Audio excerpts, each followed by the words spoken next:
براہ راست لیے چلے کراچی شاہد خاقان عباسی میڈیا سے گفتگو کر رہے ہیں۔ الزام لگائیں، ان کا کیا قصور ہے کہ وہ 4 سال سے عدالتوں کے چکر لگا رہے ہیں، کیس آپ کے پاس ہے نہیں، جھوٹے کیس بناتے ہیں۔ یہ باتیں جو ہیں یہ اس طرح نہیں جائیں گی، یہ ان لوگوں کو ایک دن جواب دینا پڑے گا۔ جو آج اقتدار میں ہیں، جو آپ نیب چلاتے ہیں، یہ ملک کے قانون سے مستثنا نہیں ہے۔ کسی کو حق حاصل نہیں ہے کہ وہ جھوٹے مقدمے بنائے، ورنہ میں تو ہمیشہ کہتا ہوں ٹی وی کیمرے لگائیں اور پاکستان کے عوام کو دکھائیں کون سی کرپشن ہوئی ہے۔ چیئرمین نیب صاحب ریکارڈ جو پیش کیا ہے پی اے سی کے اندر، پاکستان میں سب سے کرپٹ ترین کوئی طبقہ اگر ہے تو وہ سیاستدانوں کا ہے۔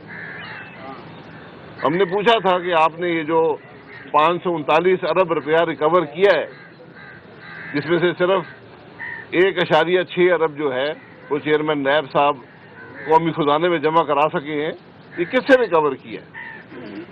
تو پتہ چلا کہ سارا پیسہ ہاؤسنگ اسکیموں سے ریکور کیا ہے۔ تو کیا نیب ہاؤسنگ اسکیموں کے لیے بنی تھی؟ کیا پہلے ادارے نہیں تھے؟ یہ بہت سی باتوں کے جواب پاکستان مانگتا ہے کہ کیوں آپ اس ملک کا وقت ضائع کرتے ہیں، کیوں آپ اس ملک کی حکومت کو تباہ کرتے ہیں۔ پہلے ایک غیر قانونی ایڈوائزر ٹو پرائم منسٹر لگائے گئے تھے اکاؤنٹیبلٹی پر۔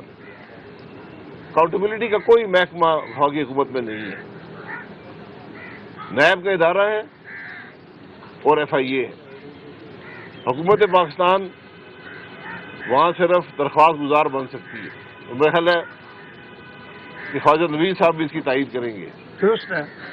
تو یہ جو آپ ایڈوائزر لگاتے ہیں جو ایک کانسٹیٹیوشنل پوسٹ ہے، تو کیسے اکاؤنٹیبلٹی، وہ ایڈوائزر کیسے اکاؤنٹیبلٹی کرتا ہے؟ پہلے ایک صاحب 3.5 سال بیٹھے تھے اور میں نے ان کے بارے میں کہا ہے اور پہلے بھی کہا تھا کہ یہ پہلے جہاز پر اس ملک سے فرار ہوں گے، اور میں آج بھی کہتا ہوں کہ وہ بھی جو ایڈوائزر صاحب تھے اور جو چیئرمین نیب صاحب ہیں جو آج کل ڈیلی ویجز پر ہیں، یہ جاتے ہوئے ذرا اس ملک کے عوام کو بتا جائیں کہ ان کے اثاثے ہیں کیا، کیونکہ ایک دن ان سب سے بھی پوچھا جائے گا کہ آپ کے حقیقی اثاثے کیا ہیں۔ یہ حالات جس ملک کے نام نہاد احتساب کے عمل کے ہوں، وہاں باقی آپ کیا توقع کر سکتے ہیں؟ ایک خط آج کل بڑا وائرل ہے اور میں دعا کرتا ہوں کہ اللہ کرے وہ غلط ہو، کہ جو اس ملک کے چیف جسٹس تھے جنہوں نے ابھی عہدہ چھوڑا ہے، وہ اس بات پر مجبور ہوئے جانے سے پہلے جب وہ آفس میں تھے کہ وہ سیکرٹری داخلہ کو خط لکھیں کہ مجھے سیکورٹی مہیا کی جائے، کیونکہ میں نے ایسے کیس سنے ہیں جن سے میری جان کو خطرہ ہو سکتا ہے۔ یہ خط ڈپٹی رجسٹرار نے سیکرٹری انٹیریئر کو لکھا ہے کہ چیف جسٹس صاحب کو تاحیات سیکورٹی مہیا کی جائے۔ کیا یہ خط لکھنے کی ضرورت تھی؟ کیا اس ملک کی حکومت کو پتہ نہیں ہے کہ چیف جسٹس صاحب کو کیا سیکورٹی چاہیے؟ اس سے پہلے جو چیف جسٹس ان کو کیا سیکورٹی دی گئی ہے؟ یعنی آپ حکومت کی کارکردگی کا اندازہ یہ لگا لیں کہ چیف جسٹس صاحب بھی مجبور ہوئے کہ وہ دفتر چھوڑنے سے پہلے حکومت سے یہ درخواست کر دیں کہ میری سیکورٹی کا بندوبست کیا جائے، کیونکہ ان کو شاید یہ پورا یقین تھا کہ جب میں نے دفتر چھوڑ دیا تو میری بات سننے والا کوئی نہیں ہوگا۔ یہ آج اس ملک کی حقیقت ہے، اور بدنصیبی یہ ہے کہ ایک پہلے چیف جسٹس تھے، وہ ڈیم بنانے والے تھے، ان کا نام اس سے مشہور ہوا۔ جو سابقہ چیف جسٹس ہیں وہ بلڈنگ گرانے کے لیے مشہور ہیں۔ اور یہ بدنصیبی ہے کہ جو لوگ اس نسلہ ٹاور میں، میرا کوئی عزیز کوئی دوست وہاں نہیں ہے، بدنصیبی ہے کہ جن لوگوں نے بازار سے یہ اس بلڈنگ میں اپارٹمنٹ لیے تھے، یہ بلڈنگ پتہ نہیں 20-30 سال پرانی تھی، کتنی تھی؟ تو آخر ان لوگوں کو جنہوں نے نہ بلڈنگ بنائی ہے، انہوں نے صرف خریدے ہیں، ان کو انصاف کون دے گا؟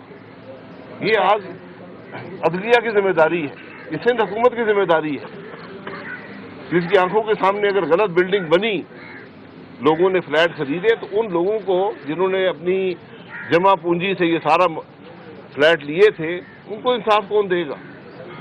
یہ وہ تلخ حقائق ہیں جو ہمارے انصاف کے نظام کے ہیں کہ ہم فیصلے کر دیتے ہیں لیکن یہ نہیں دیکھتے کہ اس کے اثرات کس پہ ہیں۔ آج آپ کے سامنے اسٹیٹ بینک کا بل پاس ہوا تھا، ابھی بل قانون بھی شاید نہیں بنا، نوٹیفکیشن کم از کم میں نے نہیں دیکھا، لیکن جو سیونگ ریٹ ہے، جو پاکستان کے پینشنر اور جو لوگ کوئی اور کاروبار نہیں کر سکتے وہ حکومت کے سیونگ اسکیموں میں پیسہ ڈالتے ہیں، اس کا ریٹ گرا دیا گیا ہے، بینکوں کا سود بڑھا دیا گیا اور سیونگ ریٹ کو کم کر دیا گیا۔ یہ پہلا تحفہ ہے اسٹیٹ بینک کا۔ دوسرا، جو ہاؤسنگ لونز تھے جن سے غریب لوگ گھر لیتے ہیں، اس اسکیم کو بھی آئی ایم ایف نے اسٹیٹ بینک کو کہا ہے کہ رول بیک کرو۔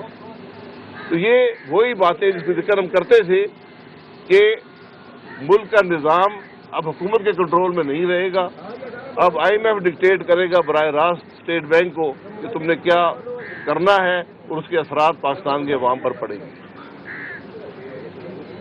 جو منی بل حکومت نے پاس کیا رات کے اندھیرے میں، اس کے اثرات یہ ہیں کہ پچھلا مہینہ جو تھا یہ پاکستان کی اس دور میں مہنگا ترین اضافہ، مہنگائی میں بدترین اضافہ اس مہینے کے اندر ہوا ہے۔ جو وزیر خزانہ یہ کہتے تھے کہ عوام پر اثر نہیں پڑے گا، میری ان سے درخواست ہے کہ ذرا جنوری کے اعداد و شمار دیکھ لیں کہ پاکستان کے عوام پر مزید کتنا مہنگائی کا بوجھ پڑا ہے۔ یہ حقائق آپ کے سامنے رکھنے تھے۔ جی، وزیر اعظم پاکستان نے چائنا کا دورہ مکمل کر لیا، ایک تو اس پر تبصرہ کیجیے گا آپ کیا اس کے خیال میں وہ کامیاب ہوا نہیں؟ دوسرا، اب نیب کا ایڈوائزر جو ہے وزیر اعظم کا، وہ تو آپ کی برادری آ گئی، آپ کا علاقہ بھی ان کے ہاتھ میں، مری کے ہیں اور عباسی بھی ہیں، تو کچھ فرق پڑے گا؟